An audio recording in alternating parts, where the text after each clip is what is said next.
Aristotle, one of the finest and greatest scholars ever explored on the surface of the planet, he once said about the art of speaking that if we want to master the true art of public speaking, we need to master first the three basic elements of speaking.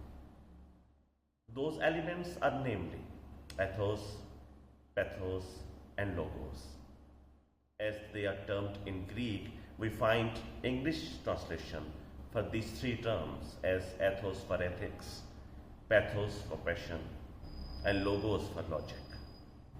In the opinion of great scholar and philosopher, if one wants to be impressive in talk, one wants to be engaging the attention of the audience efficiently during the conduct of talk, he must master these three values.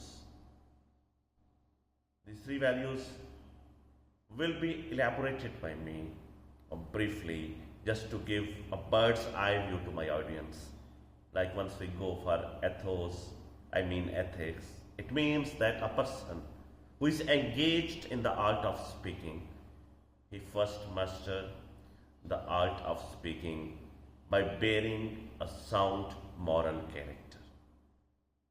He himself must have a credibility in himself.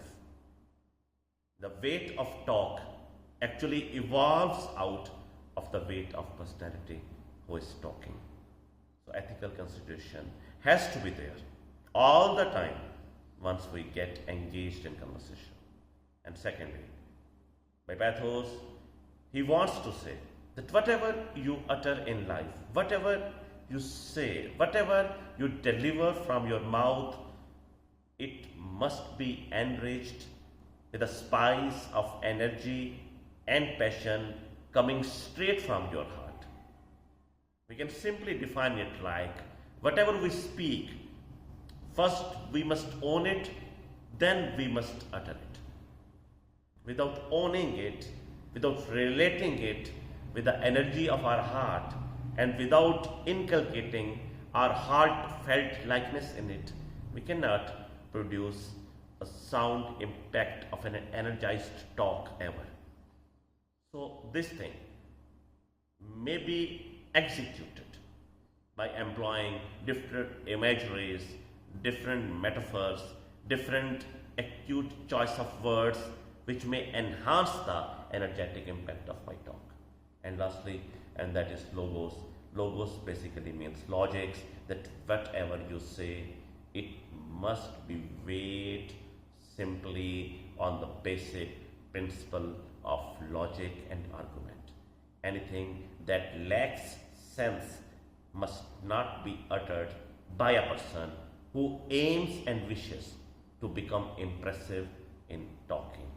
So these three elements, if combined together, that I can just put it in a nutshell towards the end of my talk, in the way that whatever we utter, whatever we speak, it must straightaway come from our heart. First, we must own it, must be enriched with the energy of our inner self. Secondly, a person who speaks must bear a good moral consideration in himself. And lastly, whatever he says must be weighed, must be built upon the basic pillar of logic and argument.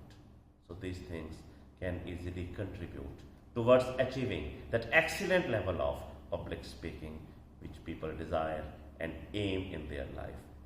Let's see together, shall we?